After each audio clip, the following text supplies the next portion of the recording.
So if you go on the internet right now, and I unfortunately am on it a lot, then you would think that the sky is probably falling for the Georgia Bulldogs. That is at least the reaction to what happened on Saturday between Georgia and the Alabama Crimson Tide. My question today is Georgia's defense something to be concerned about after we watched what happened on Saturday night?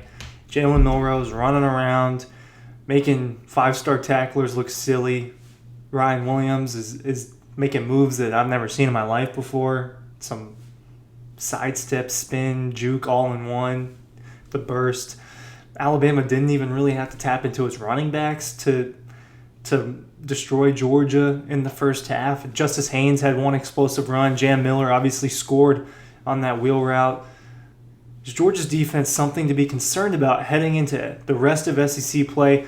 You still got to play a Tennessee offense that has put up 69 and 71 points in a couple games this year against cupcake teams, but still, that's in their wheelhouse. They put up 50-something on NC State. You got to play a Texas team that's consistently been scoring high, and that's going to be on the road. You've got to play an Ole Miss team that Kentucky limited, but the rest of the way against those cupcake teams, they've been blowing teams out. It seems like there's a lot of explosive offenses in college football.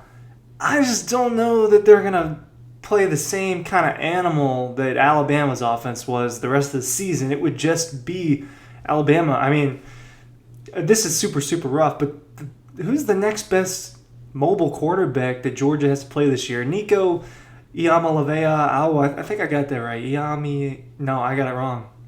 I got that one wrong. He's not a super, super dynamic quarterback. He's very good. Haynes King, maybe, at Georgia Tech. If he's out there running around, Quinn Ewers and Arch Manning, Arch is not going to beat them on the ground anywhere near the way that Jalen Milroe did. Why? Because against the Georgia defense, he's just not going to be able to run around those guys. He's just not that type of athlete. It's different when he's playing Mississippi State or whoever it was. I think UTSA or somebody like that they've played earlier this year. So I think that Georgia's defense through 3 games was outstanding, right? Didn't allow a touchdown. In the Tennessee Tech game, I don't think that the quarterback even had 20 passing yards. Clemson, they absolutely shut down Cade Klubnik. Against Kentucky, just limited them to 4 field goals, right? It was Georgia's offense was the real problem in that game. So is there an issue with Georgia's defense? I talked about last week how I thought that they had the talent, they had the manpower, that they had the ability to slow down Milroe, to slow down a dynamic offense where you just have an absolute freak back there, right? It's like, TBD on if Milroe ends up having this ridiculous Heisman season, but through 4 weeks, it's been like a Lamar Jackson type of effect. The type of guy that can just absolutely torch you with your legs. I'm going to talk about some numbers, and I've watched a lot of clips back from this game. Obviously, I watched it live in person. I know what it was like in there in that stadium, and Georgia was shell-shocked. They were shell-shocked on defense. Kirby takes some of the blame for that. Let's get into it a little bit deeper. Ryan Curley from Dawg Post asking you to sign up for our newsletter. Make sure you're looking at that. I've got that linked in the description of this video down below. We're still continuing to push out the content. Georgia lost to Alabama, but guess what? Today's the first day of October. It's not time to be freaking out. There's still a playoff to go on. Georgia's still got to play a bunch of other teams. The reality is they're going to have to play these types of games just more than once a year, right? You look back at the regular season, and throughout Georgia's last few regular seasons where they're going 12-0, there hasn't been that many epic showdowns, right? Or top 5 matchups. You had Clemson to open up 21. You had Tennessee in 2022 when they came to Athens, and Georgia just suffocated them in the second half after getting up by a couple touchdowns. These matchups don't happen a lot. Well, guess what? They might happen 4 times for Georgia this season alone. So this is going to be a monthly thing. This is going to be something that's happening over and over. And if the schedule stays similar over time, over the next step of college football and the college football playoff, then this is just going to be the reality. Is they're going to play a lot of tough games. Going 12-0 in the regular season is not going to happen very often in college football anymore, especially in the SEC, unless you just get a team that dominates. So let's hold it back on the sky is falling conversation.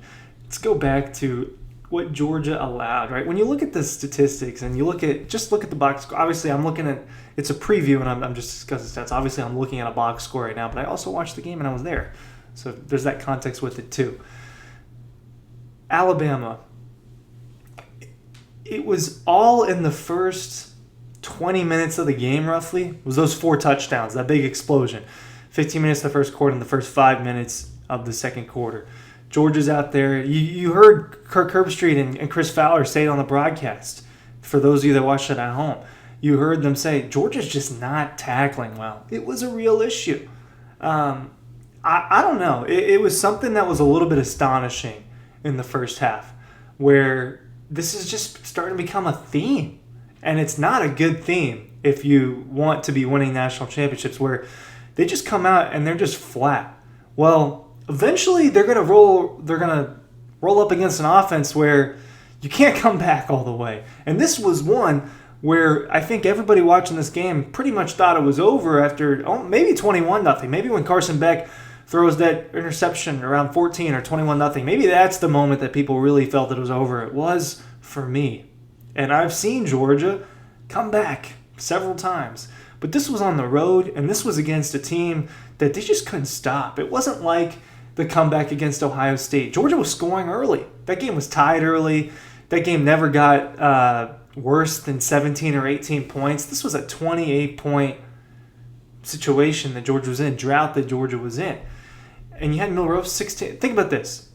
This is the real thing to think about. They didn't do it with the running backs. Justice Haynes, 6 carries. Jam Miller, 5 carries. There were 11 carries between the running backs. A couple carries for Jeremy Bernard and Kendrick Law on some sweeps and some misdirection type of plays. It was all Milroe. 16 carries for 117 yards and 2 touchdowns, and almost all of that came in the first half. Well, listen, it's a 4-quarter game. Georgia adjusted at halftime, and Kalen DeBoer and the Alabama Crimson Tide also adjusted. Took their foot off the gas a little bit. Now Kirby did a much better job. Glenn Schumann, those linebackers, it was just bad in the first half, and it can't happen. That Alabama team that we watched on Saturday night, I don't think that this is comparable to some of the best college football teams of all time, like a 2019 LSU, or just some of the really, really good teams. This is not even as good as 2020 Alabama. But they've got 2 absolute freaks that were hurting Georgia. Ryan Williams making just circus catches. Jalen Milroe. When Georgia got a break and there's a holding penalty and it's 1st and 20, what happens? Jalen Milroe weaves around everybody. Jonel Aguero's taking bad angles at tackles. He's slipping off Malachi Stark. So when you think about Texas, they're not going to be able to beat Georgia like that. It's going to have to be more traditional, unless they just deem, hey, we're going to play Arch and we're going to let him be today's Jalen Milroe. Well, guess what? That's just not going to happen. And it wouldn't be as successful as if they did decide to do that. Covering. Okay. Alabama's got good receivers. They've got one that's an absolute stud. Jeremy Bernard, Kendrick Law, Emmanuel Henderson. Those guys are good. But Ryan Williams is an absolute freak. They're not going to play receiver as good as him the rest of the way out, unless somehow the SEC championship ends up being Missouri and Georgia, and they got to play Luther Burden, who they've already seen before. Isaiah Bond's going to be really good. Quinn Ewers is going to be really good. Is Georgia going to be able to cover that duo really well? I don't know. I think that things are a lot easier if you don't have to have your head on a swivel. Think about the job that those linebackers had to have. They're out there trying to cover all these dink and dunk routes. They're also out there spying Milroe, and they still didn't do a good enough job. It got much better in the second half when they decided, hey, we're not going to air it out as much. That was really more concerning to me, was that they let Milroe air it out on them, and that they were just getting beaten coverage by these receivers, especially Ryan Williams. To me, that was the more concerning factor. We saw Kentucky run pretty well against Georgia. We saw Tennessee Tech have a little bit of success on the ground against Georgia, if you can call that success. They still hit 100 yards. This is a team that's going to allow a little bit on the run. This is a team that a couple of the front 7 guys were not 100%, and they were playing in this game. I think it's a little too early to freak out about Georgia's defense. The things I'm concerned about, coverage. When you're playing Isaiah Bond and Quinn Ewers in a few weeks, when you're playing Jackson Dart and Trey Harris and Antoine Wells, when you're playing Tennessee and Nico is dropping back and they're hitting Squirrel White and that crew deep, is Georgia going to have a hard time covering those guys? I think it'll be easier because they won't have to worry about a Jalen Milroe, like a Heisman-type level of athlete there in the backfield running around. So I think things get easier, but this is not an elite Kirby defense. Now, we saw Alabama put up 41 points in 2021 against Georgia, against the elite defense of college football. So these things happen, but man, it being on the road adds to it. But defensively, it was night and day in the first and the second half. But in crunch time, you see it again. They put Julian Humphrey on man coverage, and KJ Bolden just doesn't get over there. I don't know exactly what KJ Bolden's assignment was there. I don't know Georgia's playbook like the back of my head.